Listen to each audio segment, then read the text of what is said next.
Fala, galera, beleza? E aí, galera? A gente está iniciando mais um episódio do nosso Podcreto. Eu, Juan de la Rua, meu irmão Diego de la Rua, Marcelo Terra, e hoje com um convidado super especial aí, Adriano. o nosso querido Adriano Volk. A gente vai falar hoje especificamente do tema de lapidação de concreto, né? Mas para começar, fala aí, Adriano, se apresenta pra galera, fala um pouco aí da sua história, da sua trajetória na construção, faz um resumão aí pra galera entender quem é você, de onde você veio. E bem-vindo, fica à vontade aí, que você tá entre amigos. Obrigado pelo espaço, em primeiro lugar agradecer a oportunidade, o espaço, para a gente poder discutir um pouco sobre isso, que eu acho que é bastante importante, né? Eu acho que é informação qualificada na área que talvez vai abrir a cabeça de quem atua na área e vai elevar essa consciência que eu acho que é tão necessária para o nosso segmento hoje, principalmente quando a gente fala de concreto. Mas antes de chegar no ponto, eu vou fazer um breve resumo aí de como que eu chego, né, no concreto e depois até aqui onde a gente está.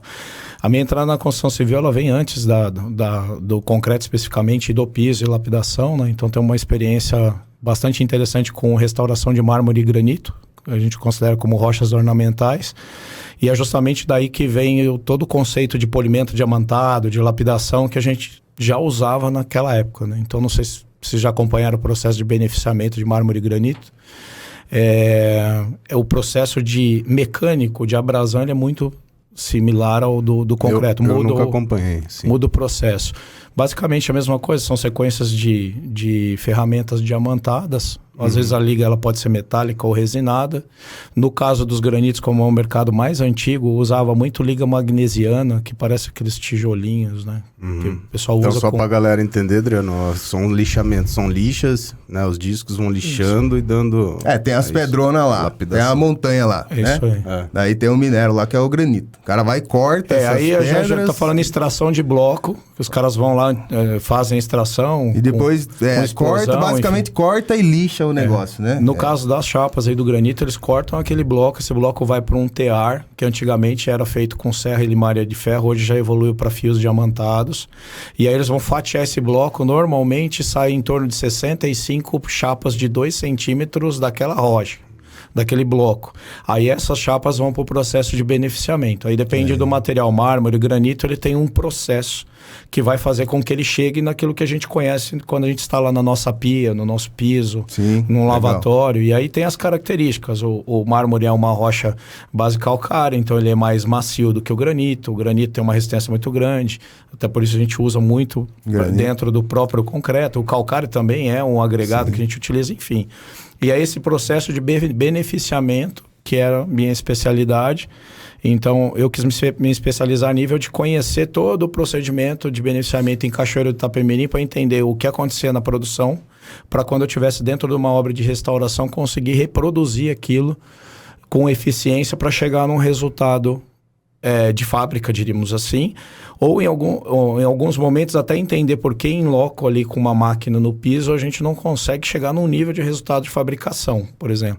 Vou dar uma característica do próprio granito para não me estender muito. Quando eu fui fazer a primeira imersão lá em Cachoeiro, passei uma semana visitando, entendendo esse processo, primeiro que lá a pressão que você exerce numa chapa com uma cabeça de polimento numa máquina automatizada é diferente daquela que a gente usa no piso, já tem uma diferença aí. As ferramentas são semelhantes, então não é, a questão não é essa.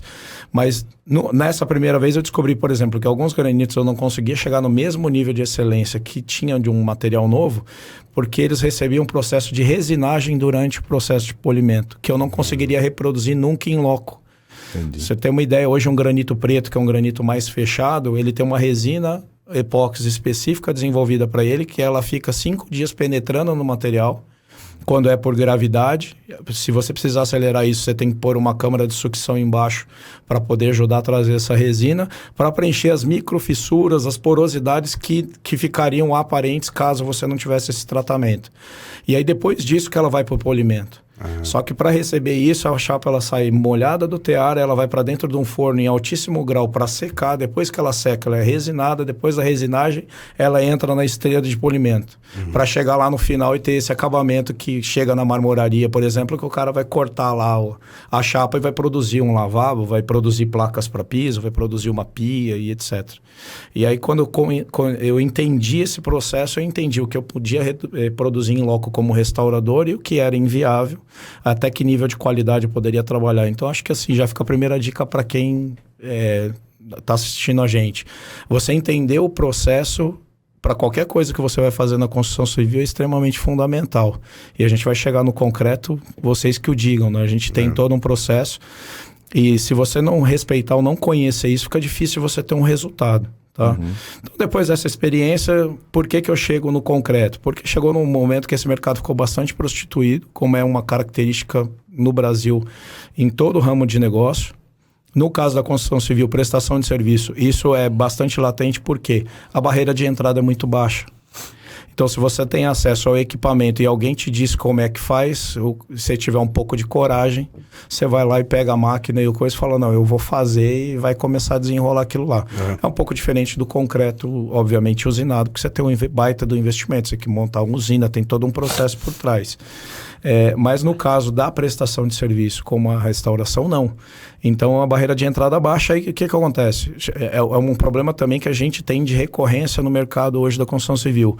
Eu comecei a preparar muitos futuros concorrentes, porque você capacitava um profissional, ele ficava habilidoso ali, então você se dedica um ano e pouco para poder passar sua expertise para ele reproduzir isso no nível de qualidade que você quer entregar para o seu cliente, e a hora que ele fica bom, ele entende que ele pode pegar uma máquina e bater na porta do seu cliente e fazer a mesma coisa. Né? Então, isso não é raro. Eu acho que não é qualquer ramo, né? A gente sabe que isso acontece. O pessoal de salão de beleza aí sofre muito com isso, né? Todo ramo. Treina o cara, ensina a técnica de corte e tal, o funcionário vai lá e monta o salão de esquina, porque é pouca barreira de entrada também, né? Exatamente. É um ramo que o cara pegou uma tesoura ali, uma máquina, alugou um pontinho. Eu acho que talvez o maior investimento é o negócio de lavar o cabelo lá e os produtos em si. Né? E aí eu até passei isso para pegar como gancho o seguinte. Eu falei assim, por que me atraiu a entrar com esse conceito que eu sabia de polimento no concreto? Justamente por aumentar a barreira de entrada. Então, pra vocês terem uma ideia, na época eu trabalhava com uma máquina de restaurar granito que custava, sei lá, de 5 a 8 mil reais nova e tinha para alugar por 100 reais o dia.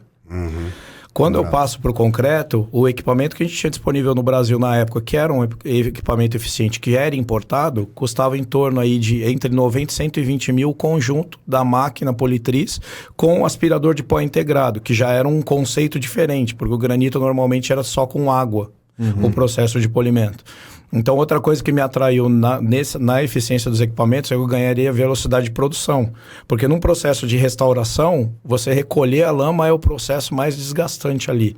Porque a cada etapa de granulometria de abrasivo, você tem que estar trabalhando com a limpeza para você continuar a próxima. Então, isso acaba sendo um desgaste muito grande a nível de tempo dentro do processo.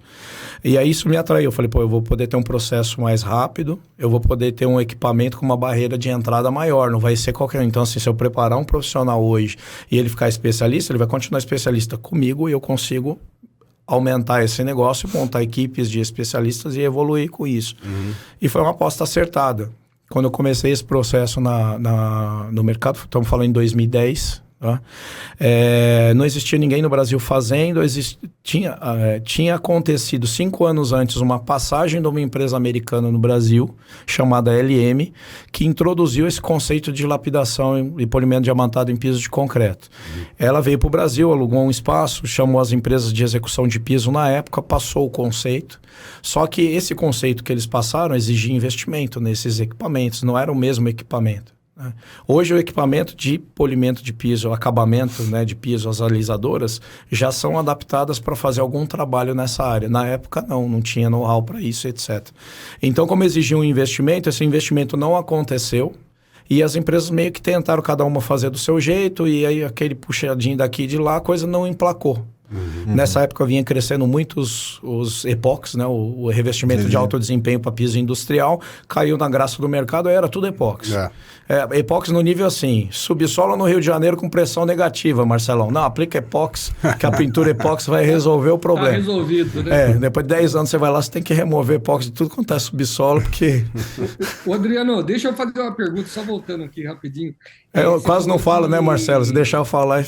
Não, mas assim que é bom. Você fica à vontade, fica à vontade. Eu só fazer uma pergunta que eu acho que é a dúvida do pessoal, né? Que você comentou aí, sobre a lapidação, né? Que você faz ou no granito, no concreto. Tem via seca e via úmida? E tem diferença entre os dois?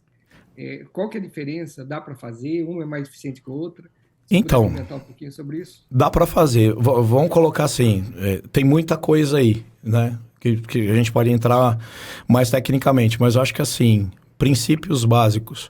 Quando você trabalha com água, normalmente você tende a ter uma abrasividade maior da ferramenta, né? Porque ela vai trabalhando limpando essa ferramenta embaixo da máquina e ela também a nível de soltar aquela partícula da areia, do cimento, enfim, que você está lixando ali naquele momento, cria um processo de abrasão mais agressivo embaixo da máquina.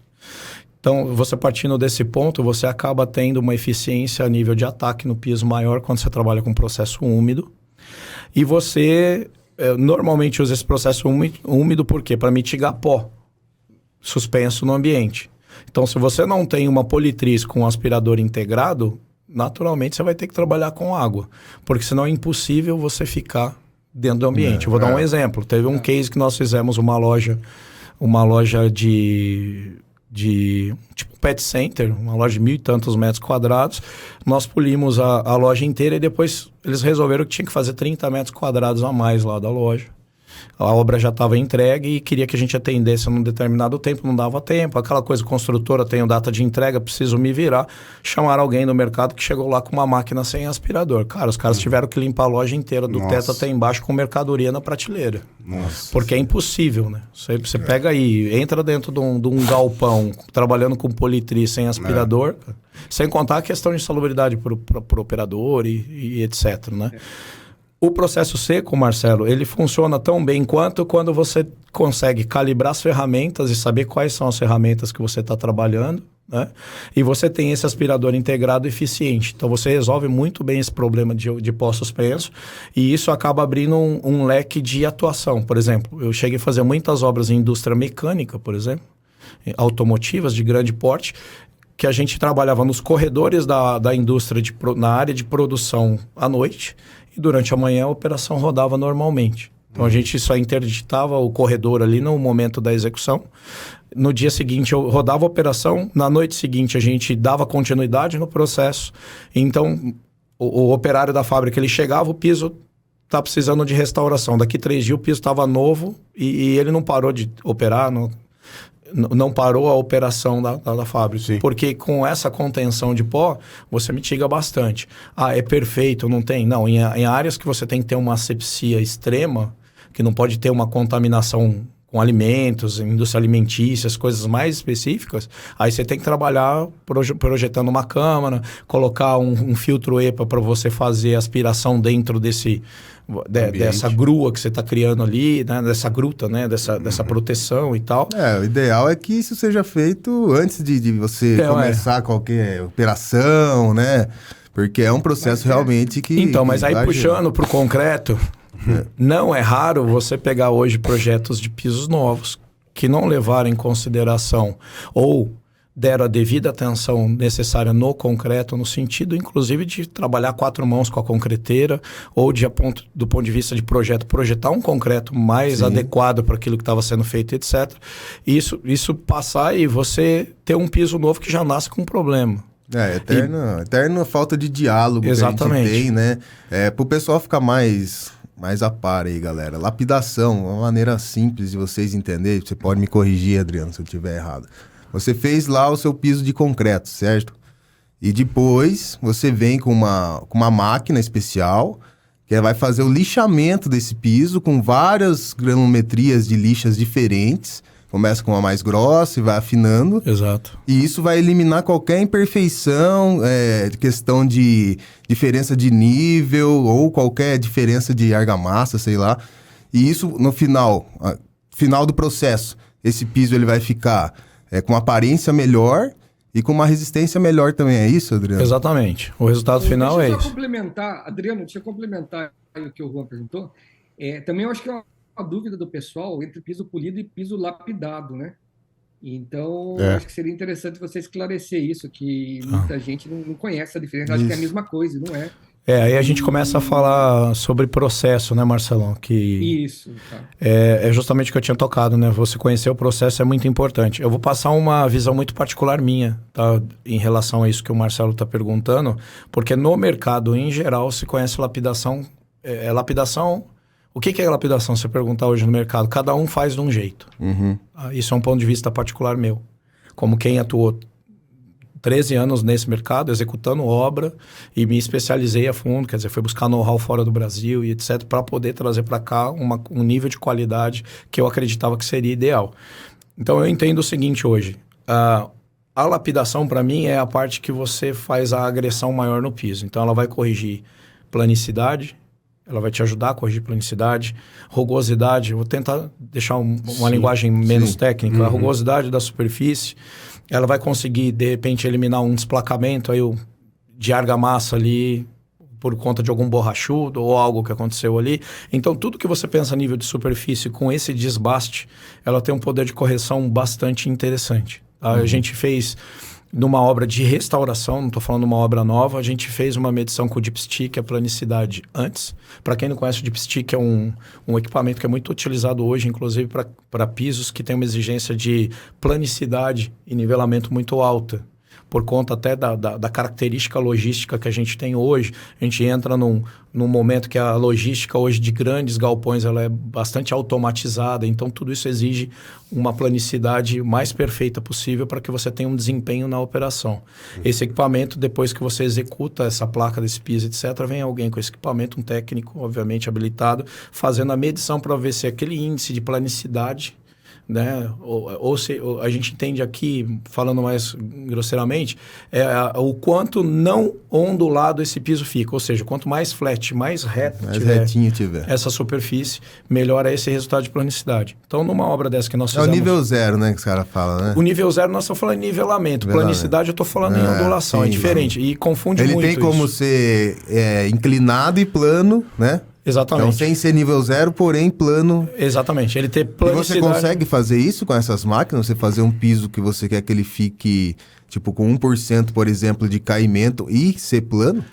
Você não... Existe um equipamento hoje que é uma espécie de um tripé que comunica com a politriz e ela dá uma diretriz para isso, mas é um negócio... Difícil.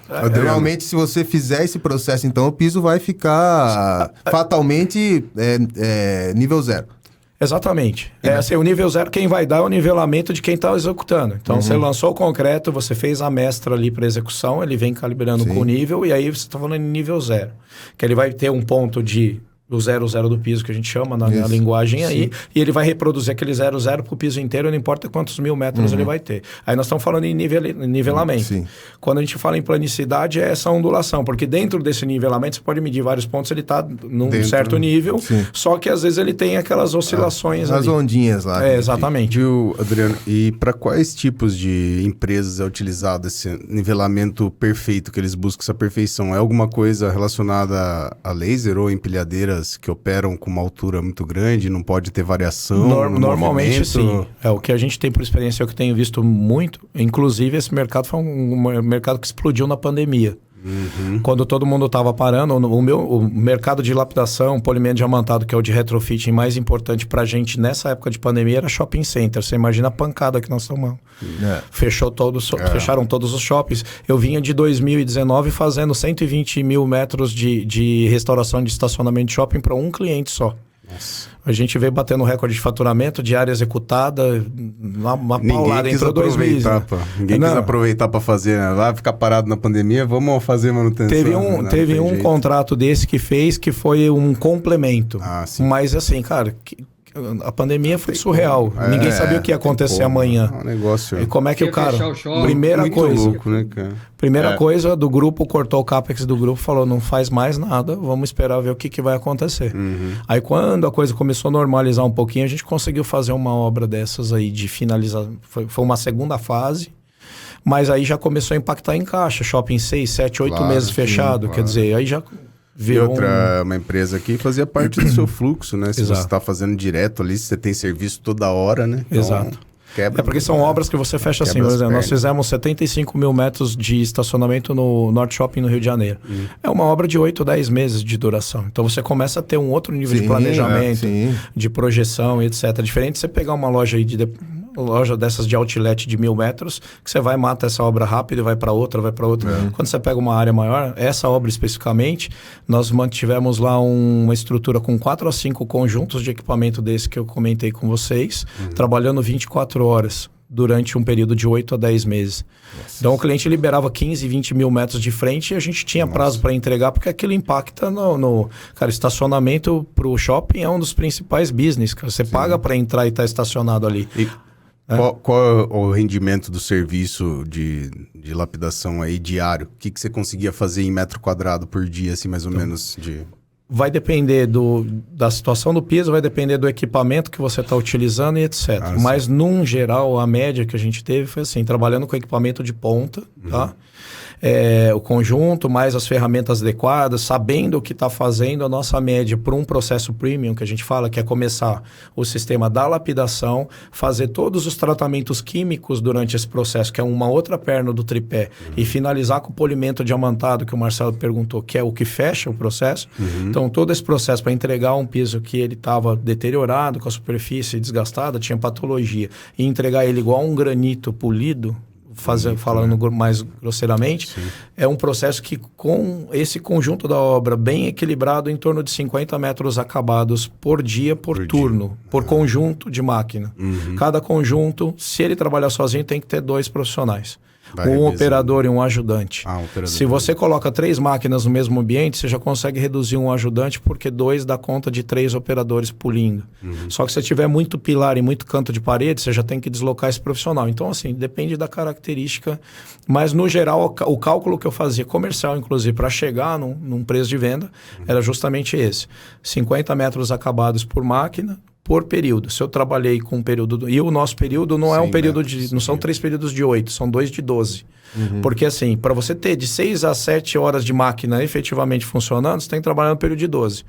O profissional chega, aí vai se arrumar, vai levar... Muitas vezes você não pode deixar a máquina no meio do canteiro, porque não tem um canteiro isolado. Aí você tem que transportar, esticar a extensão. Exemplo desse shopping. Nesse shopping a gente trabalhava com extensões de 200 metros. Você imagina a bitola do cabo para você conseguir fazer com que essa energia chega. Porque se ela perde, a máquina tem inversor de frequência, ela não funciona. Então, cara, é característica de obra. Você tem que entender o que você está fazendo. Adriano, deixa eu só cortar também. Mais uma vez, eu tô de longe aqui. Marcelo, não tem essa, fala aí, cara. Imagine. Todo mundo corta todo mundo. Você tá mais perto do que você pensa, tá meio metro de distância da gente. Vamos colocar o Marcelo Tesourinha. A gente falou de lapidação, depois polimento diamantado, que dá aquele brilho.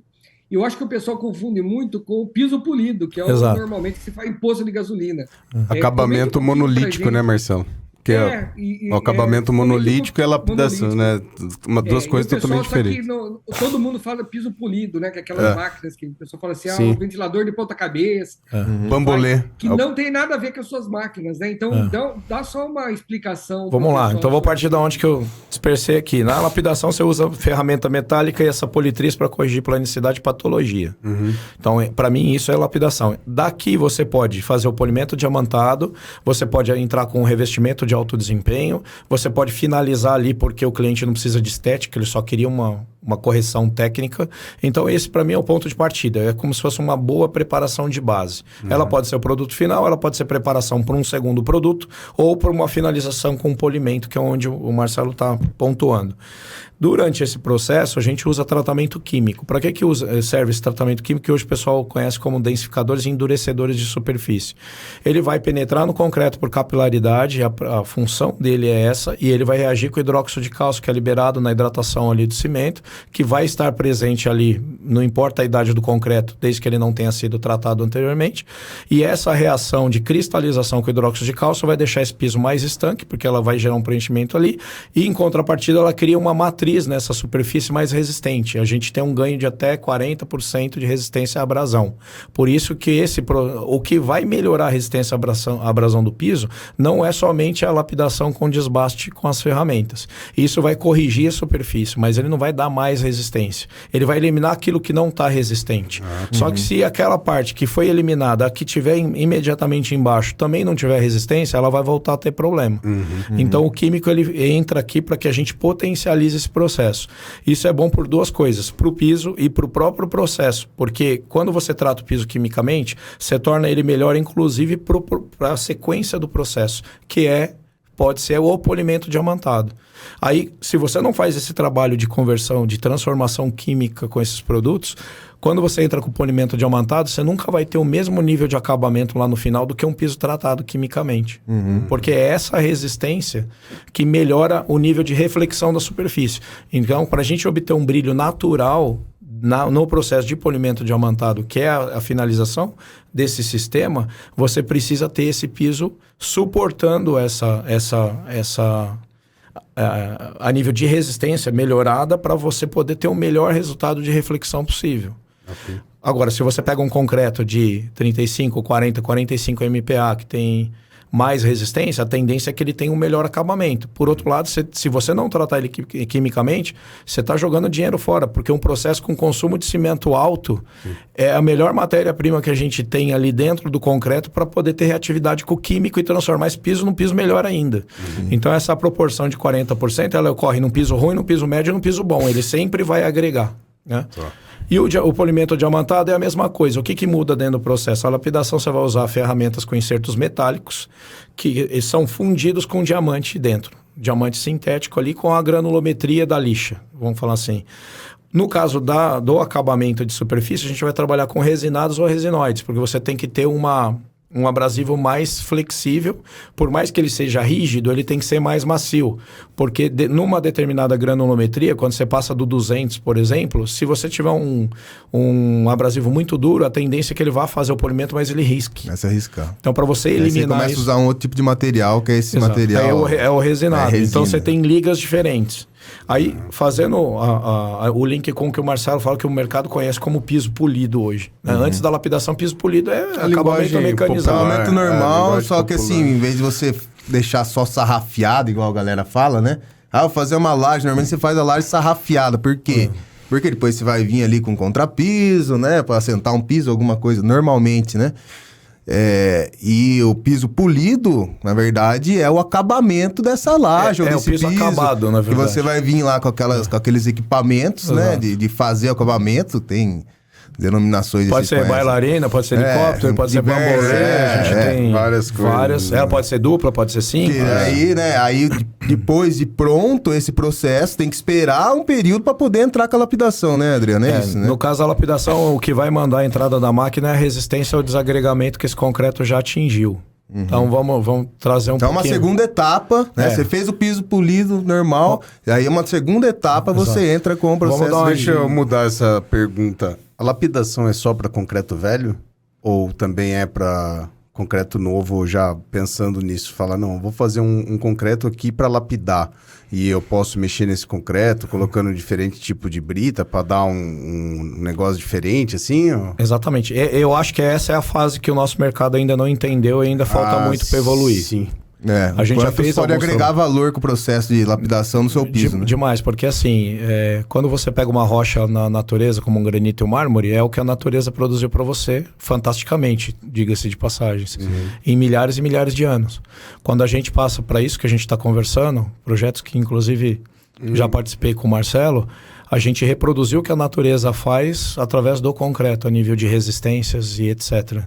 Então, o céu é o limite, quando você consegue interferir no concreto, porque você consegue personalizar brita, você consegue personalizar o tipo de areia que você vai usar, o tipo de cimento, então você controla tudo isso. Coloração, então, né? Coloração, tudo. Um projeto que eu participei, por exemplo, que foi a Praia da Grama, um arquiteto renomado aí aqui do mercado, o Gui Matos, é um projeto emblemático, que construíram uma piscina de ondas dentro de uma fazenda e tal, um projeto super conhecido. Nós fizemos o acompanhamento e execução de toda a periferia do clube, a área de restaurante, a área de spa e etc. E ele especificou que seria um concreto polido. Então, para você ter uma ideia, nós fizemos um trabalho de 60 dias de desenvolvimento. Eu cataloguei todas as pedreiras que tinham próximo à obra, que poderiam servir à obra. De todas as pedreiras, eu extraí a amostra, fomos para o laboratório. Aí o Marcelo, inclusive, auxiliou nesse projeto. Né? Fizemos isso a 4 mãos.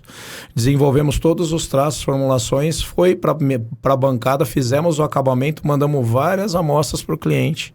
Para ele poder entender dentro do concreto, da concepção do concreto arquitetônico do local, qual que era o que casava melhor com aquilo. Quando eles elegeram, a gente fez uma placa teste lá no laboratório em loco. Foi o incorporador, foi o arquiteto, foi todo mundo lá para poder validar o nível de polimento que eles iam querer na obra. Sim. Então, cara, foi uma personalização máxima. Muito bom, né? Aí foi muito legal, chegou nisso. Aí eles falaram, quem é que fornece esse concreto? Ninguém. Porque você tinha concreteira regional que tinha basalto lá no pátio e o cara vai pegar lá para fazer 2.000 metros de piso personalizado, parar a produção da concreteira para botar pedra vermelha com areia, não sei. É inviável. Ele fica logisticamente... Logicamente é inviável. Então, essa operação especificamente, a gente conseguiu viabilizar dentro do canteiro com aquelas autocarregadeiras.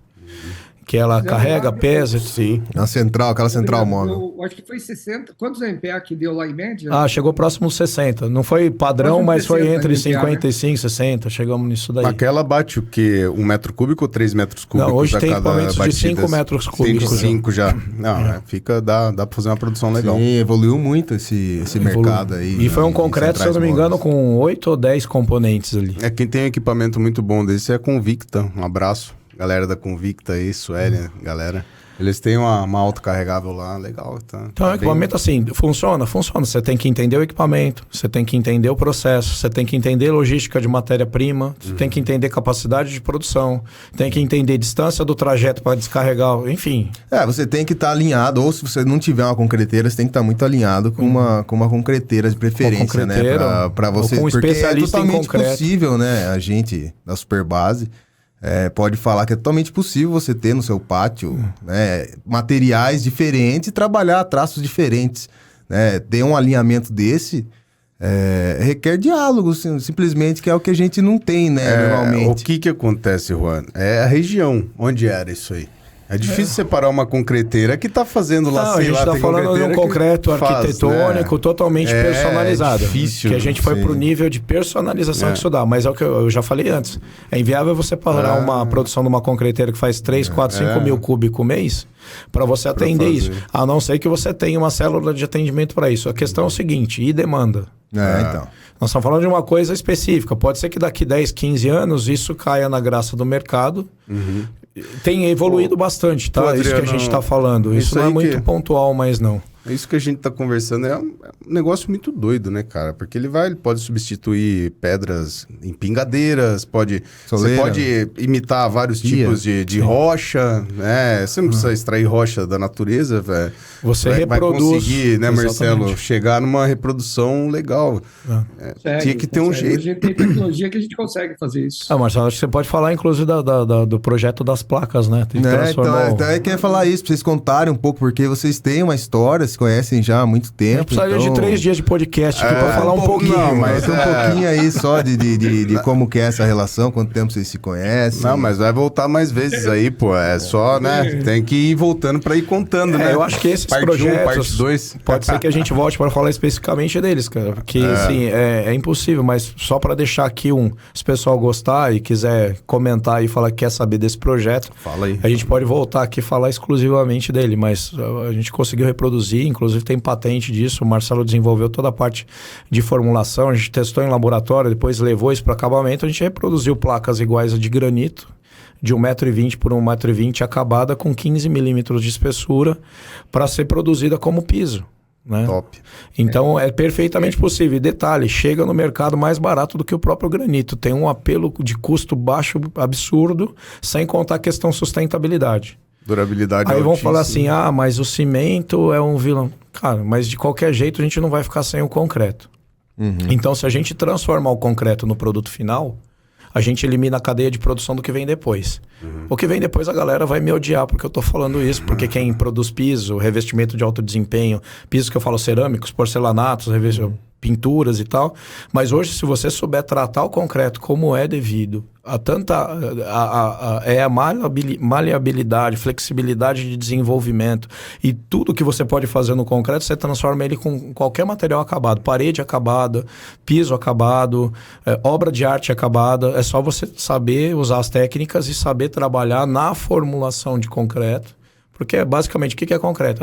São os agregados ali, pedra, areia, cimento e água. Essa é a base. Nesse concreto da Praia da Grama foram mais 4, 5 tipos de adições e aditivos que a gente usa. Hoje, em concreteiro de linha, você já tem o polifuncional ali entrando. Sim. Às vezes você vai trabalhar com mid-range, vai trabalhar com um hiperplastificante, um superplastificante. Então, a gente já tem tecnologia para isso. Tem as adições, ou vai usar sílica. Eu vou suspender a armação, vou entrar com macrofibra estrutural, microfibra para controlar a retração plástica. Então, hoje a gente tem esses recursos. Eu acho que é questão de ter um planejamento e um diálogo entre as partes envolvidas, né? Quem vai executar, quem vai fornecer o material, para que tudo ocorra da maneira... Porque, como você mesmo disse, esse tipo de serviço aí não é qualquer um que pode fazer. Tem que se capacitar, tem que ter um treinamento, tem que saber operar essas máquinas, né? Para poder ficar um negócio legal. E no nível do concreto também, eu vou arriscar, isso aqui é uma responsabilidade minha, tá, galera? Não tem nada a ver com eles. Eu arrisco dizer que, assim, são poucas concreteiras hoje que estão preparadas para atender num nível de técnico desse. Existem bons profissionais no mercado, mas, assim, existem muita gente, ou às vezes por capacidade, inclusive, de estrutura operacional, não consegue chegar num nível de excelência desse. Então é o que você falou. Eu ouvi de um profissional no mercado numa das reuniões que a gente teve, inclusive poderia fazer aqui até a menção dele, mas infelizmente esqueci o nome. Mas ele falou um negócio que eu achei super importante. Você precisa ter um projeto de concreto. Se você não tiver um projeto de concreto, você não vai extrair o que você precisa dele. Né? Então, basicamente é isso. Uma coisa que a gente sempre conversa, né, Adriano, que o problema das obras, que acontece muito problema, também é a falta de conversa, né? E outra, eles deixam o concreto por último. Então, o arquiteto faz o projeto dele, o projetista calcula, o construtor aceita e chega na hora de comprar o concreto, acho que qualquer um vai fazer, né? Falar, de menos, acha na esquina ali esse concreto especial. E não é bem assim, né? Então, acho que desde a época da concepção da parte da arquitetura, né? Estou falando de concretos especiais, não concreto de linha, né? Sim, sim. Então, tem que envolver o tecnologista do concreto. Muitas vezes vem para mim, o Adriano sabe disso, o Adriano me liga, Marcelo, olha aqui o que pediram aqui no concreto. Um concreto especial vem pronto para você, até a formulação, muitas vezes, até o traço. E numa região que não dá para fazer. E o Adriano me passou, olha o que me pediram aqui. E aí a gente tem que começar do zero de novo, explicar para a pessoa que não dá, aquilo que ela está pedindo não dá para fazer, tem que mudar. Então, o grande problema que eu vejo, que eu acho que tem que ser resolvido, que tem que envolver mais os tecnologistas de concreto na concepção. E outra, a gente tem solução para muita coisa, né? Então, muitas vezes o cliente nem sabe que a gente pode dar uma solução por falta de conhecimento. Então, a gente sofre muito com isso, né, Adriano, nos projetos que a gente faz junto. Porque você tem que reunir viabilidades, né? Você tem que falar em viabilidade técnica, onde você está falando em formulação. Só que se você viajar demais na formulação, você não executa. Porque você não tem, às vezes, o agregado específico, etc. Então, você tem que entender logisticamente o que tem na região. Exato. E depois ver se financeiramente a conta fecha. Que eu acho que hoje é o nosso principal calcanhar de Aquiles. Porque isso é um problema generalizado na construção civil, mas ele é uma cultura que ela está, inclusive, na cabeça de quem contrata. Quando você começa a contratar pensando só em preço lá em cima, batendo de cima para baixo, cara, você ferrou a cadeia produtiva inteira e todos os processos que você vai ter dentro da sua obra. Porque você já está limitando a qualidade do seu projeto ao preço que você pode pagar. E aí todo mundo que tem dali para baixo vai ter que se virar. E todo mundo que vem a esse efeito dominó, esse efeito cascata, vai parar lá na ponta de quem está ali em campo, no trecho executando. Então, se tivesse um pouco mais de consciência, né? E eu acho que falta, inclusive, uma consciência de contratação técnica de quem paga a conta, literalmente. Ou a nível de assessoria, ou a nível de ter dentro do time de contratação alguém que conheça mais a fundo tecnicamente os atalhos que a gente começou a falar aqui, principalmente falando em concreto, trazendo aqui essa sardinha para o nosso barco, pelo seguinte: o concreto é fundamental em qualquer obra, você não faz nenhuma obra sem concreto. E aí não à toa aquela história, né, que a gente repete, né, o compósito aí mais produzido no mundo, o compósito mais utilizado na construção civil hoje, o cimento disparado, um material aí extremamente utilizado, só perde para água potável, quer dizer, e a tendência é que isso aumente cada vez mais. Então, com isso tem que aumentar a nossa consciência de projeto de concreto, de adições que possam reduzir o impacto a nível de sustentabilidade do cimento, por exemplo, que é inevitável. Então, se nós temos algo que é inevitável, não se produziu nada no mundo até hoje que substitua o cimento. Ou até existem estudos e testes, ok, mas não é viável. Não tem matéria-prima no mundo inteiro para você reproduzir isso. Então, começa a virar aquela utopia. A gente está falando aqui de mercado de coisa que você pode reproduzir amanhã ou sair daqui e já sair montando um projeto. Então, a gente tem que pensar como é que a gente vai mitigar essa questão do impacto. O pessoal fala, o concreto, mas o percentual que você usa de concreto, de cimento dentro de um concreto hoje, principalmente quando você envolve tecnologia em desenvolvimento de traço e de materiais, cara, eu arrisco dizer que o impacto dele é menor do que madeira, por exemplo, a extração de madeira hoje a nível numa escala. Se você pegar a fabricação de cimento, tá lá em cima, nós estamos falando de 7 a 8%. Né, de contribuição aí para a agressão ambiental, né, nesse contexto. Agora, quando você dilui isso dentro de um concreto, que das 2.350, 2.400 quilos, né, Marcelo? Você está falando às vezes em 200, 300 quilos de cimento, dependendo do que você vai, um pouquinho mais, um pouquinho menos. Então, eu só falo de 200 quilos, o pessoal que é do concreto já fala, deixa eu... Vou salvar os caras que vão seguir. Tem uns com muito mais que a gente Eu fiz para provocar. Legal. Quando a gente fala de trabalhar concreto de alto desempenho, altas resistências, a gente tem algumas obras aí que a gente já fez juntos, né? E, na realidade, se usa mais cimento nesse concreto para produzir, mas... você também usa uma espessura menor do piso, por exemplo, né? Você consegue reduzir volume, você reduz o volume no final da história. Então você diminui o volume, então uma coisa compensa a outra. Fora a durabilidade, né? Então, por exemplo, aquele piso que daqui 15 anos eu teria que refazer, jogar tudo fora, quebrar de novo, ele vai durar 40, vai durar 2, 3 vezes mais a vida útil. Não, e tem casas feitas inteiras de concreto, né? Sim. Você pode ver... Né, um exemplo aí, galera, né? Ninguém fica bravo, mas o do Marcelo Odebrecht lá, que foi mostrado aquela vez, uma puta casa linda, cara, em concreto. Vocês sabem, uma curiosidade, como que faz para ficar tão bonito o acabamento desses concretos pré-moldados, que a galera faz a forma em louco assim, que fica lindo assim? Tem alguma coisa especial nesse concreto? Eu acho que o Marcelo pode responder melhor que eu. O concreto autoadensável, né? O autoadensável, né? O autoadensável hoje te dá um acabamento perfeito. Porque ele fica, tipo, vitrificado, né? Assim, entendeu? Você passa a mão, é lisinho. A forma vai ter um impacto, tá? Depois, a forma ali vai ter impacto. A forma. Se você tiver uma forma de péssima qualidade, porque o autoadensável ele vai moldar. Vamos pegar, que nem quando a gente era criança, né? Você tinha aquelas forminhas plásticas lá que a gente fazia lá, o Mickey, o Pato Donald escondido. Isso. Você tirava. Quer dizer, se a forma for perfeita, você vai... E o concreto, ele tem essa mesma maleabilidade. Se você fizer isso com concreto alto-adensável, você vai ter o Mickey, de concreto. Cara, esse concreto é magnífico. Magnífico. Né? Eu queria voltar de novo, porque eu sou meio inconformado com essa situação né? A gente falar dessa substituição um pouco do concreto pelas pedras. Sabe? Que é um mercado tão escalável. Sim. Que a hora que ele tomar consciência, não sei, pelos meios certos, pelos meios certos de venda, isso aí vai estourar, cara. Porque você pode vender em qualquer lugar, né? Você não precisa ter alguém que tenha jazida ou saiba de alguma jazida. Isso aí pode ser produzido e aplicado, né? Inclusive, assim, eu já fiz um estudo na própria região de Cachoeiro, tô dando gancho aqui para quem quiser investir e montar negócio fácil. Aí, galera. Cachoeiro e Itapemirim, na extração das rochas, eles têm muito resíduo de extração.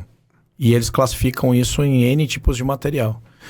E alguns eles vendem, outros não. Mas até na produção de beneficiamento dessas chapas, como é tudo feito água, você tem que ter obrigatoriamente poços de decantação desse material fino que sai desse beneficiamento. Obrigatoriamente, esse material precisa dar destino. E o pessoal tem que pagar para destinar esse material. Você tem matéria-prima riquíssima, de graça, que alguém coloca dentro do teu pátio e fala, pelo amor de Deus, eu não quero nada de dinheiro, só pega o meu material. E você pega esse material riquíssimo, nós estamos falando de granitos pretos, granitos vermelhos, um material com extrema resistência, nível de pó.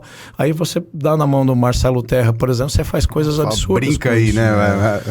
E isso é jogado fora, alguém tem que pagar para destinar esse resíduo, isso vai virar lixo. Então, quando você tiver essa consciência da economia circular, de reaproveitamento desses resíduos, o próprio resíduo do concreto, das concreteiras, deve ser um problema para vocês. Problema. Então, se você tiver uma centralzinha... Também, você tem que pagar para... Se você tiver uma central de britagem que pega esse concreto e brita e separa... Eu tô falando de separar de entulho de obra, é outra coisa. Mas o concreto ali, dependendo da idade que ele tiver ali, inclusive a reatividade dele ainda favorece, né, Marcelo? Teve concretos que eu fiz lapidação de piso novo, por exemplo, você falou do tempo de entrada. Sim. Nós já trabalhamos em projetos que com 72 horas eu estava entrando com máquina de meia tonelada em cima. Por quê? Cimento CP5 Ari, já atingiu tudo pensado para atingir uns 25 MPa em 3 dias, controle de laboratório e etc, para você chegar nesse nível. Só que você pegava aquela argamassa que era extraída ali, junto com o endurecedor de superfície aplicava, você fazia uma bola, colocava ali, virava uma pedra, porque aquilo está reagindo. Então você tem muita coisa rica ali dentro que você consegue reaproveitar. Deixa eu só fazer o fechamento da história do polimento, que eu acho que eu acabei saindo um pouco. Sim. Então a gente tem a lapidação, que é a preparação, você tem o tratamento químico, que é o transformador do piso, e o polimento diamantado, que é o acabamento. Esse polimento diamantado hoje é um mercado novo, nos Estados Unidos está um pouquinho mais avançado do que aqui, mas aqui está começando esse mercado, que é usar as alisadoras de superfície, que no meu entendimento, o que se vende de piso polido até então é um piso acabado e não um piso polido mesmo. Então esse piso acabado com as alisadoras, que entra com o processo de flotação com disco e depois com as lâminas, para fazer o piso queimado, espelhado, vítreo, aí cada um deu o seu nome, a gente está fazendo acabamento mecanizado. Hoje, com essas máquinas, o processo correto, usando esses produtos químicos com as ferramentas certas, você transforma essa máquina em máquinas de polimento diamantado. As máquinas, elas até têm poder de fazer algum trabalho de lapidação. Só que eu já coloquei isso em prática, essas máquinas, elas abrem o bico, elas não suportam. Elas não foram desenvolvidas a nível de engenharia para poder suportar isso. Força muito. Então, vou dar uma base. Já fiz com uma máquina, a maior máquina que tem no mercado hoje é aquela de 60 polegadas. Aquela gigantona da Wacker. Ela tem 1,5 m de disco de cada lado, quer dizer, ela tem um ataque de 3 metros, assim. Então a produtividade dela é absurda. A gente conseguiu fazer lapidação com polimento diamantado, a área acabada, de 800 metros quadrados em dia com um equipamento desse. Numa obra que nós fizemos de 11 mil metros, a gente tinha um prazo para entregar, demorou de 15 a 20 dias para a gente conseguir equalizar a operação. Teve que mandar desenvolver ferramenta específica, porque era uma operação nova, então a gente tinha essa curva de aprendizado. Tem que entender a capacidade de carga do equipamento distribuída em cada ponto de apoio dele, a abrasividade dessa ferramenta, o piso que a gente estava pegando, já é um processo com lama, a lama interfere no processo, se não tiver vazão na ferramenta, a ferramenta começa a patinar. Sim. Então tem todo um estudo ali, nível de engenharia, para você reproduzir isso. Quando a gente conseguiu equilibrar isso, era 800 metros quadrados acabados dia, com uma equipe com 4 ou 5 profissionais. Nossa. Nós removemos 150 toneladas de lama seca, né, depois que ela decantou e secou, de um galpão de 11 mil metros quadrados. Olha o nível de resíduo que você gera. Mas é possível fazer, só que não é recomendável, porque depois disso a máquina abriu o beco, foi para manutenção, porque ela não foi desenvolvida para isso. Agora, o polimento diamantado, como ele trabalha mais na superfície a nível de puxar brilho, né, falando menos técnico. Então você consegue ter bastante eficiência com esses equipamentos e o custo diminui. Então, se você tiver um processo desse com uma acabadora dupla hoje, vamos pegar uma 48, que é uma intermediária, com esse processo muito bem equilibrado, você consegue fazer com uma equipe de 4, 5 profissionais hoje, 1.000 metros acabados de polimento diamantado numa superfície de um piso. Então você já começa a viabilizar financeiramente. Tudo bem, eu não preciso de uma lapidação para corrigir o piso, porque eu tive um piso que eu pensei, eu tinha um projeto de concreto, chamei uma empresa de execução de piso que sabia o que estava fazendo, sabe? Contratou a Superbase, que tem assessoria do Marcelo para poder executar. Eu só não fiz o jabá para você, eu falei, contratou um concreto, eu apontei, pô. E aí contrata essa empresa que tem minimamente um know-how de usar um rodo de corte, de saber trabalhar um pouco de planicidade. Não precisa ser aquela perfeita pro robô da Amazon fazer distribuição de mercadoria, mas também não entregar um piso com bambolê simples, cavando ele no polimento, que fica aquele piso que o cara faz, aí ele fala assim, o ralo é para fazer depois do piso, porque onde tiver poça, você fura, põe um ralo e resolve o problema.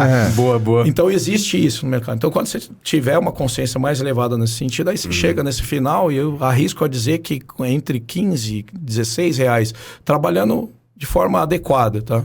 Vai ter gente que vai vender por 5, por 8. Sim. Mas eu acredito que assim, o processo é equilibrado. Né, com concreto de boa qualidade, um piso bem executado, eu arrisco a dizer que com 15 reais por metro quadrado hoje, você faz com excelência um trabalho de polimento. O que a gente precisa aqui, sabe, o mais importante com esses diálogos, né, essas conversas, é elevar o nível de consciência da galera. Eles entenderem que na construção, inevitavelmente, gente, o barato sai caro.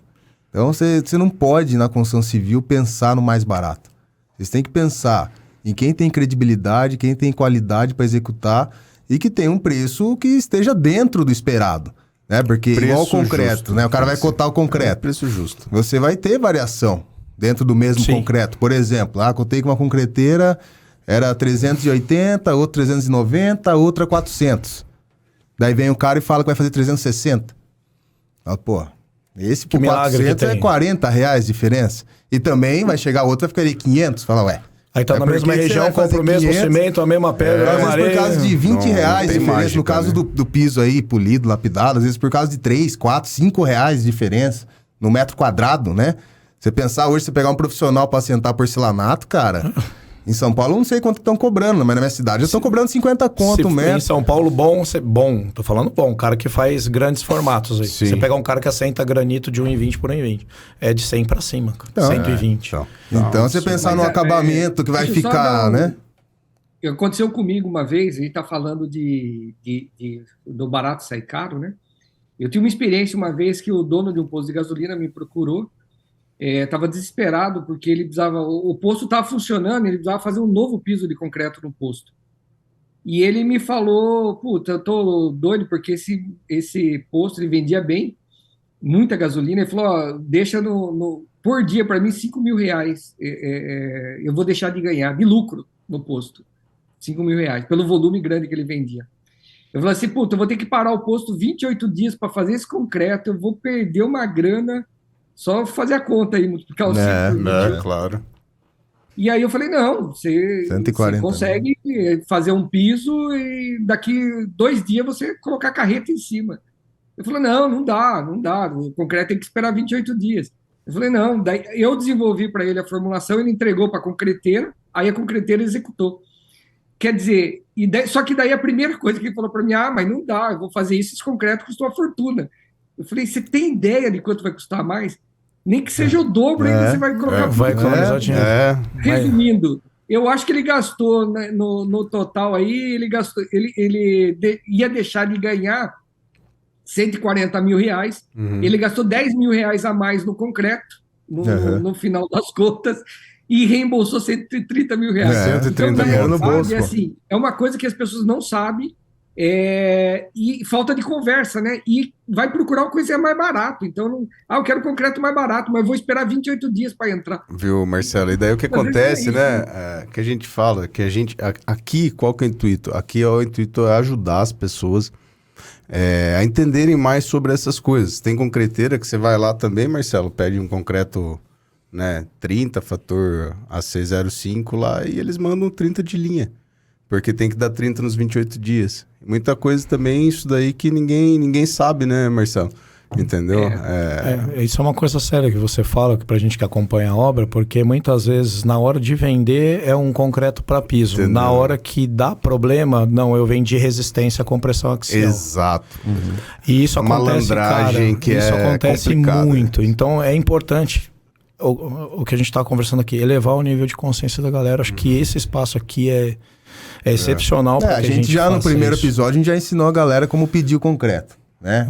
Você também cria uma confusão na concreteira. A gente não pode também aqui querer crucificar as concreteiras. Não. Porque o cara chega, ele tá pedindo... A concreteira não sabe o que o cara quer. Se ele quer FCK, se ele quer AC, se ele quer... O que o cara quer? Então ele tem primeiro saber o que ele quer. Ele precisa Exatamente. daquele AC, ele precisa daquela classe de agressividade que o engenheiro calculou, procurar perguntar, né, cara? Pera aí, mas não é isso que eu tô falando, né? Não tô falando da concreteira, tô falando que tem concreteiras, por exemplo, você vai fazer um concreto com um fator água-cimento amarrado, esse concreto é mais caro, porque ele tem o consumo de cimento já amarrado. E daí o seu concorrente... A ganhar o orçamento... Concorrente de qualquer um, passa um valor bem mais baixo. Daí o cara fala, cara, por que tem diferença? Fala, porque o dele, ele tá passando um preço de linha. Esse concreto não é de linha. Esse concreto é um concreto... Ele não vai dar a resistência 30 MPa que o Diego falou. Ele vai dar muito mais, porque se travou num AC05, que é o concreto que dá em média quanto aí, Marcelo? Um AC05 hoje. Só resumindo, vou fazer bem rapidinho o pessoal entender, que muitas vezes a gente tá falando aqui, as pessoas que não estão acostumadas com isso do dia a dia não vão entender. Resistência do concreto é uma coisa e relação água-cimento, a relação que eu já falei no vídeo anterior, é a relação entre água e cimento, tá? Algumas obras, né, a gente exige, por causa do grau de agressividade, uma determinada relação água-cimento. Por exemplo, um FCK 25 com grau de agressividade 2, por exemplo, tem que ser AC de 0,6. Isso vai dar um concreto quando você, dependendo do cimento, mas os cimentos que a gente trabalha, um FCK 40, um cimento CP2 F40, um E40, normalmente um concreto desse vai dar 35 MPa. E aí eu posso fazer um concreto com uma relação água-cimento maior e dar 25 MPa. Mas eu não estou atendendo o meu AC, que é a durabilidade do concreto. Estou pensando na durabilidade do concreto. Então, se deu 25 MPa, isso não quer dizer que eu atendi o AC. Então, por exemplo, a gente que tem prática, vê todo dia concreto, hoje o concreto de uma concreteira, que a pessoa fala que o AC é 0,6 e ele dá 25 MPa, pode saber que não é. Porque a gente que consegue fazer concreto, né, com AC maior e que dê 25 MPa. Então, isso é a confiança da concreteira. Por isso que é importante você estar com uma concreteira honesta e homologar esse traço antes. Porque aí você sabe que a concreteira está fazendo aquele traço e sabe quanto esperar de resistência desse concreto para você ter um controle efetivo da obra. Vai saber quanto vai dar de resistência. Acho que iria um pouquinho além ainda, é saber exatamente também o que você está pedindo, é o que você falou. Você está ali dentro para servir o que for necessário. Sim. E tem capacidade para isso. Só que se você não sabe o que o cara exatamente quer, vou te dar um exemplo prático que aconteceu há pouco tempo. É o contraponto daquilo que eu falei. Às vezes você pega o concreto, vendeu para piso, mas quando dá problema virou resistência. Exato. Isso acontece? Acontece. Por outro lado, já teve obra que eu fui ligar para a concreteira para entender por que o concreto que tinha ido não era aquele que tinha sido especificado. Falou, a engenheira me pediu um concreto para radier, não foi para piso acabado. Então tem essa ponta aí que você falou, você tá ali, você não tá dentro da obra, você falta não sabe... de comunicação. E uma coisa também que queria a gente tem mais tá estourado. 3, 4 minutinhos aí, Adriano, só antes da gente finalizar e fazer os agradecimentos e tal, queria que você falasse do problema que a água gera nesse tipo de serviço aí, o excesso de água na hora do cara fazer o acabamento, né? O problema, assim, é uma coisa que a gente vai bater aqui todo episódio, gente. Não coloquem água no concreto, pelo amor de Deus. Então a gente vai... acima do especificado, né? Então, Juan, mas só ficando claro, não coloquem no concreto e nem joguem quando estiver fazendo o acabamento do piso. Tem isso, né? Tem os caras que fazem isso, né? O Adriano vai explicar para vocês agora. O que acontece? Você vê que tem algumas empresas mais amadoras, o cara tem até uma garrafinha especial, que já sai o jatinho especial, que ele fica ali, ó... Só que tem uns que acabam colocando demais. E o que isso daí leva a acontecer? Vamos lá, eu vou te dizer. Só para o Adriano continuar aí com a conversa, pegando o gancho. Sim. É importante você falar isso, que é uma das coisas que mais o pessoal comete erro e nem sabe o porquê está cometendo, né? E falar um pouquinho das obras especiais, Adriano, que a gente fez em Interlagos, rapidinho. Acho que não vai ter. Em 2 minutos não vão conseguir. Não, pode passar um pouquinho, não tem problema. Estoura um pouquinho aí, 5 minutinhos. Tem bastante coisa aí, mas tá vamos liberado lá. Aqui, a produção falou que pode estourar um pouco. Então vamos lá, fechando o assunto ainda lá do polimento. Quando a gente faz o polimento com as máquinas, bambolê, bailarina, seja lá o nome que você conhece aí na sua cidade, no concreto ainda no estado plástico, pós-lançamento, nós estamos falando em acabamento de superfície. Lapidação e polimento diamantado ocorre no concreto pós-cura. Ele tem que ter resistência, até porque a gente está falando numa máquina aí, padrão de mercado, de 0,5 tonelada, com 1.200 rotações, com uma ferramenta de metálica de ferro com um diamante exercendo ali atrito na superfície. Se o concreto não tiver resistência, ela vai abrir um buraco dentro do piso. Então, acho que, grosseiramente falando, um acabamento mecanizado, né, que é o que o mercado antes da lapidação conhecia como polimento, é no estado plástico, é o alisamento do concreto. Acima de quantos MPa que você pode fazer esse processo de lapidação? Por prática, acima de 25, a gente sempre arriscou 25. E sempre deu certo. Tá. Porque isso então não é todo concreto, galera, entendeu? Concreto 20 MPa, não façam. Que você vai arriscar, porque como ela corta, ela desbasta, então ela gira, né? Quando ela gira, e algumas máquinas, as melhores, elas têm um sistema planetário com 3 retificadores. Então você tem um planetário rodando num sentido, os retificadores invertidos. Então você imagina a movimentação embaixo de uma máquina dessa com meia tonelada.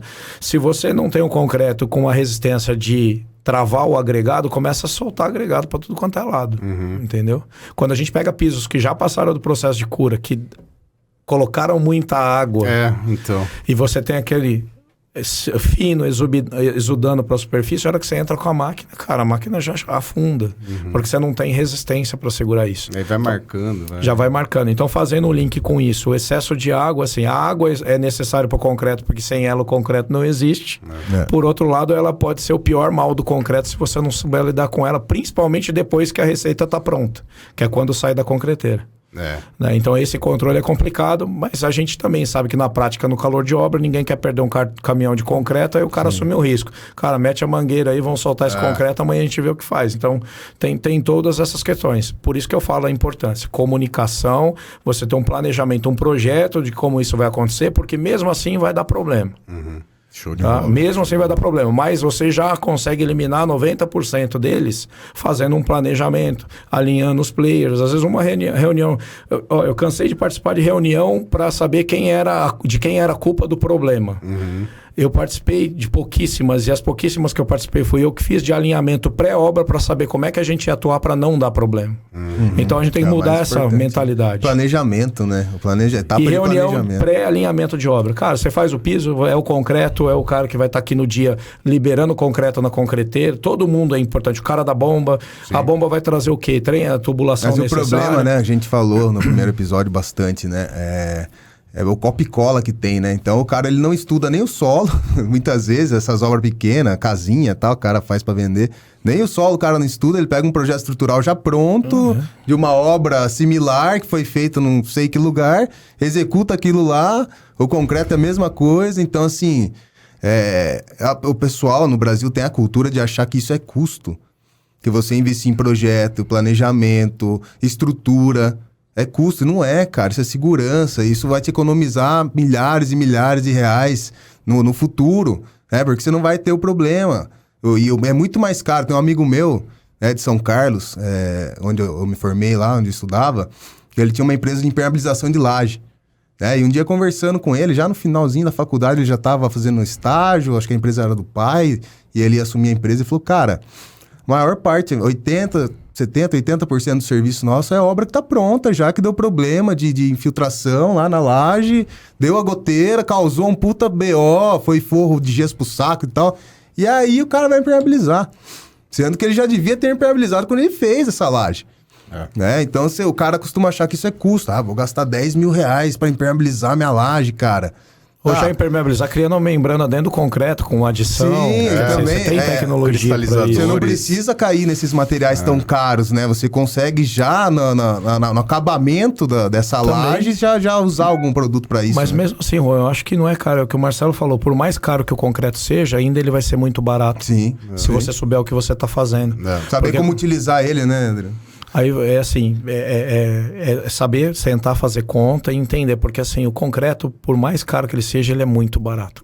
E qual é essa obra especial que o Marcelo Então, pegando esse gancho, por exemplo, Interlagos aí. O box de Interlagos vai ter Fórmula 1 no final do ano, quer dizer, os pilotos mais tops do mundo vão correr ali, e eu tenho que fazer um capeamento de laje e só simplesmente vai estar na cabeça só dos caras, se só desabar... Imagina a repercussão ou no carro, que isso dá. Né? Tipo uma placa no carro, pum. Então o pessoal de engenharia, na verdade, existia já a laje, que eles tinham que fazer um capeamento complementar, porque essa laje, além de ser um capeamento da laje, ela viraria o piso do paddock. Ou seja, além disso, você ainda tem a carga daquela galera toda em cima naquela cobertura, pisando ali, se movimentando. Tudo bem, são pessoas, mas, cara, bota quantas pessoas ficam ali naquela área. Uma área de 6 mil metros quadrados. Então, o desafio da construtora era o seguinte, cara, eu preciso fazer um concreto leve, tem que estar no máximo 1.800 quilos de densidade. Nossa. Só que eu não posso usar sinazita por conta do processo de operação e por conta que eu tenho algumas espessuras que, dependendo do tamanho da argila expandida, vai me prejudicar. E tudo isso eu ainda tenho que adicionar fibra e ainda tem que ser um piso acabado. Então, tipo, simplesinho de fazer. E módulo da alta cidade, complexidade. E módulo ainda. 35 gigapascal. Quer dizer, é só isso que eu preciso. Então, o que vocês fazem para resolver? Aí a gente viabilizou, o Marcelo tinha um estudo fora do Brasil de um concreto feito com pérolas de isopor. Aí a gente está falando de isopor qualificado, não é refugo. Qualquer isopor. Foi contratada uma empresa, né, que o Marcelo fez a ponte, ele determinou o tamanho da pérola que ele precisava, etc, o tipo de isopor, porque se o pessoal pegar a classificação de isopor tem tipo 1 ou 6, né, então dependendo disso ele também tem uma densidade, etc, então você tem que ser estudado, conseguiu isso, e aí eu acho, Marcelo, acho que você tem uma memória melhor que eu sei que você desenvolveu, mas acho que reduziu 20 a 25% de um material que era praticamente areia, substituiu ali boa parte da areia e pedra para substituir pelo isopor, né? Foi mais ou menos assim. Foi substituído pelo EPS para chegar num peso de 1.800. E a gente EPS mesmo. É o EPS mesmo. Falando em isopor, a gente está tentando simplificar aqui. Não, sim, é que eu... Aí o pessoal confunde EPS com EVA, daí o cara... que eu queria saber se por ser pérola ele ainda seria EPS mesmo, né? Exatamente. Com a densidade correta, né? Porque ele tem uma função ali dentro, tudo. E aí, vocês usinam concreto todo dia. E para dosar a pérola de isopor dentro da betoneira. No boiar. Num pátio aberto. Nossa. Voa tudo. Sabe como que a gente conseguiu viabilizar isso? Caminhão baú com o EPS dentro, encaixado na boca da betoneira para poder mitigar a ventania num lugar, com concreteira totalmente aberta. Aí a gente estudou em que momento o EPS ia entrar para conseguir homogeneização. A gente fez esse estudo em laboratório antes, depois fez o estudo para conseguir ali. Aí a gente ficar aderido dentro do concreto. Se eu não me engano, se não me falha a memória, a gente teve que envolver essa pérola de EPS com cimento antes para depois entrar com os agregados, para criar alguma coisa ali. Eu não sei exatamente o processo, mas a gente estudou e fez isso. E outra, precisa ser um piso acabado. Se esse EPS boiar na hora de entrar a máquina, como é que você faz? Isso que eu ia perguntar, cara. Não deu problema na hora de dar acabamento? Não pegou isopor, não depois pegou eu mando o vídeo pra vocês postarem. Legal. Manda pra gente. Vai colocar bastante coisa no canal aí.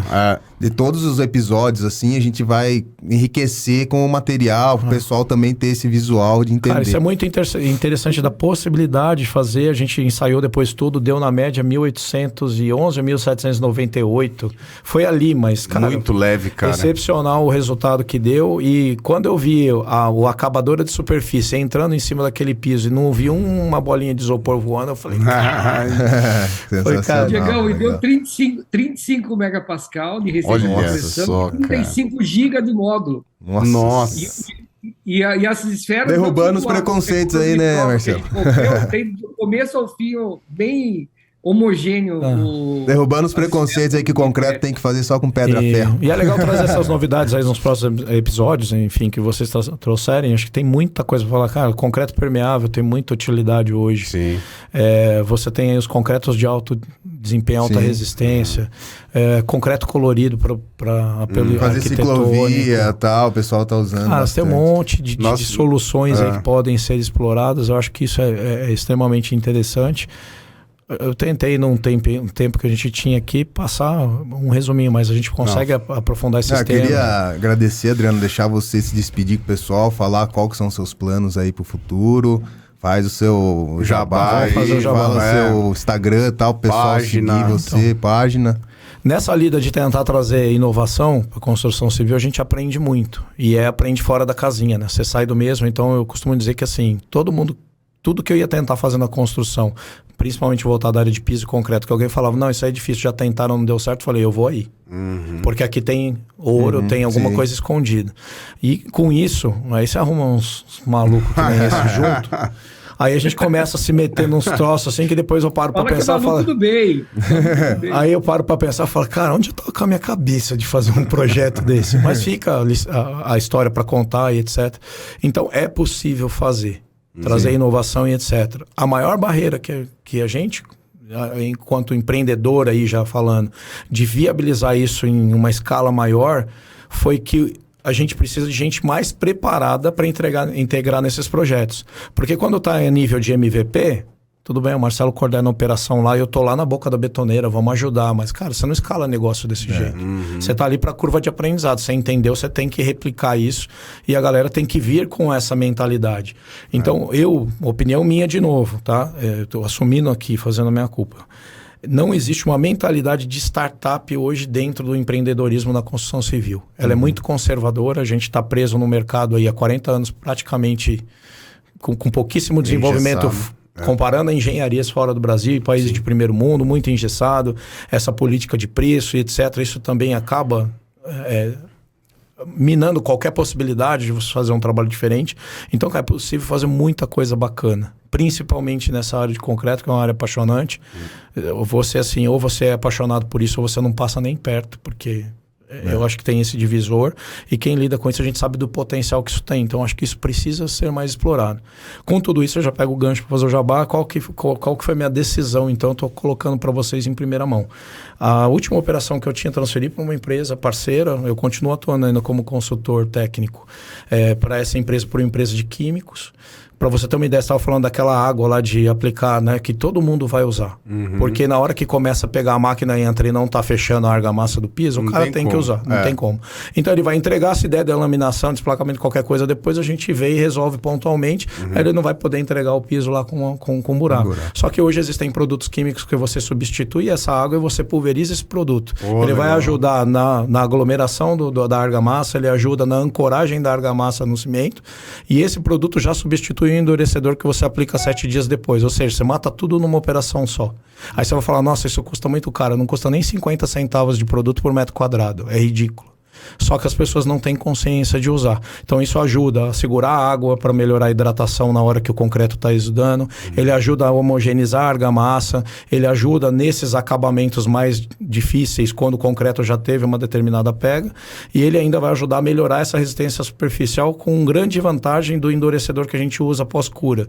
O endurecedor pós-cura, se ele for à base de nanotecnologia, com uma penetração alta, nós vamos falar aí, sei lá, no papel tem um monte, tá? Tem 10 milímetros, tem tudo. Mas vamos falar aí, 4, 5 já é um resultado excepcional.